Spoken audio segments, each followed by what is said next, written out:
Listened people crave meaning, not repetition. When every interaction becomes predictable, the mind files it under routine and attention fades. Imagine two men, one sends the same harmless message every morning, the other sends nothing sometimes, sends a thoughtful note sometimes, drops a curious observation at random. Which one will feel more alive in her memory? It's not a trick, it's neuroscience. Surprise is the small shock that releases interest chemicals. But there's an art to it. Surprise must be rooted in authenticity.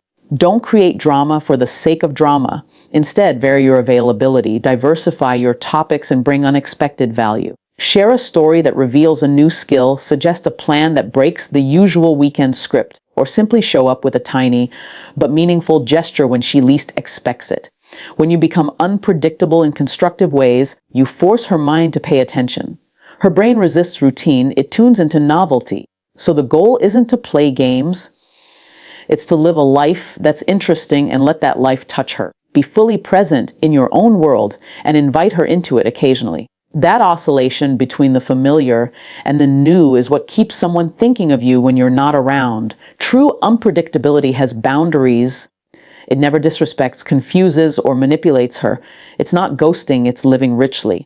It's being the man who has a story to tell because he actually lives something worth telling.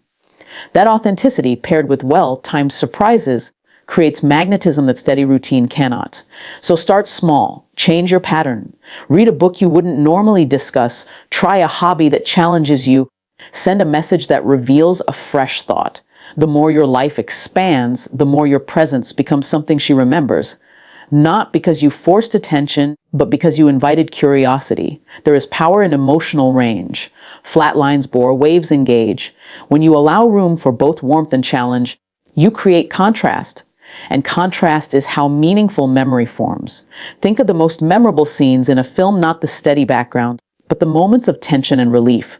Human relationships crave that rhythm. Being vulnerable doesn't mean being weak. Let her see your convictions. Disagree kindly when opinions clash. Offer a different view with curiosity rather than confrontation. Create space for playful teasing that makes her smile. Then show sincere support when it matters. Those shifts build depth. But tread carefully. Contrast must be safe.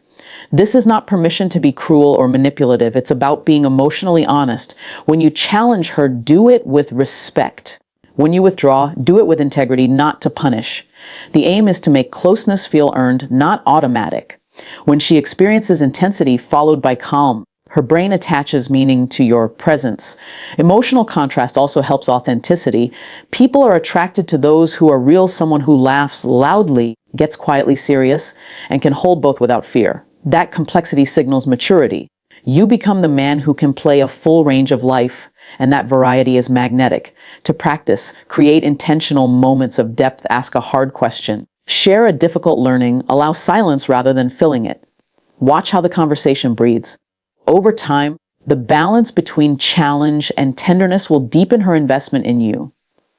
Because she won't just remember what you said, she'll remember how she felt. Compliments are easy, recognition is rare. When you notice the detail, the way she solves a problem, the courage in a choice, or the care she shows others, and name it specifically, you give something valuable, clarity about what matters. People crave clarity about their worth. General praise becomes noise, specific recognition becomes signal, human behavior values scarcity. If validation is cheap, it becomes meaningless. But if you reserve your admiration for moments when she truly demonstrates her strengths, your approval gains weight. She begins to associate your voice with honest appraisal, not empty flattery. This also ties to growth. When you validate potential rather than only current traits, you encourage change. Say, I noticed how you stood up for that idea. That took courage, rather than, you're so brave. The first is precise. The second is vague. Precision draws people toward improvement because it highlights actions that can be repeated and developed. Another important layer, hold standards kindly. When she falls short of something meaningful, respond honestly and with kindness. People respect truth spoken with empathy. That contrast between recognition and honest feedback creates a dynamic where your view matters, and when your opinion matters, she begins to care about meeting it. Practice this by observing carefully. Comment on specifics, appreciate effort, and encourage the version of her you'd like to see more of. not to change her into someone else, but to help her access strengths she may not have noticed. Over time, your feedback becomes a compass she respects. Presence is rare in a distracted world. Full attention, eyes, listening, absence of devices creates an emotional high. When you give someone undivided presence, you communicate that they matter more than the noise of life. That intensity becomes unforgettable. However, constant availability cheapens that gift. Being always there removes longing. The healthy rhythm is to live a life with purpose and to bring undivided presence when you're with someone. That contrast, a life full and independent combined with moments of deep connection, creates desire and respect. Practice being fully present, put the phone away, ask open questions, reflect back what she says, then return to your life with the same energy, pursue work, friends, and passions that excite you. The result is magnetic. She misses you when you're gone and is profoundly relieved when you return fully available. This rhythm also signals security. A man who has his own life is not trying to fill a void through attention. He offers attention as a gift. People value that. It's not playing games. It's living congruently. You're not creating distance to manipulate. You're demonstrating that your world is rich and that her presence is chosen, not required. Over time, this cycle of intense presence and confident absence weaves you into someone's emotional fabric. She learns the difference between filler and feast, and she chooses the feast.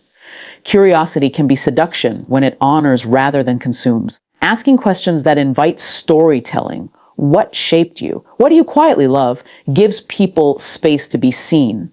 But the key is tone. Curiosity must be respectful, patient, and non-interrogative. When you ask to understand rather than to win, you shift the dynamic. She does not feel examined. She feels witnessed. That witnessing acts like a mirror, reflecting back aspects of herself she may not have noticed. This builds intimacy not sexualized, but human and deep. True curiosity requires listening. Don't plan your next line while she speaks. Receive what she offers, validate, and follow up with empathy. People remember those who listen with their whole presence.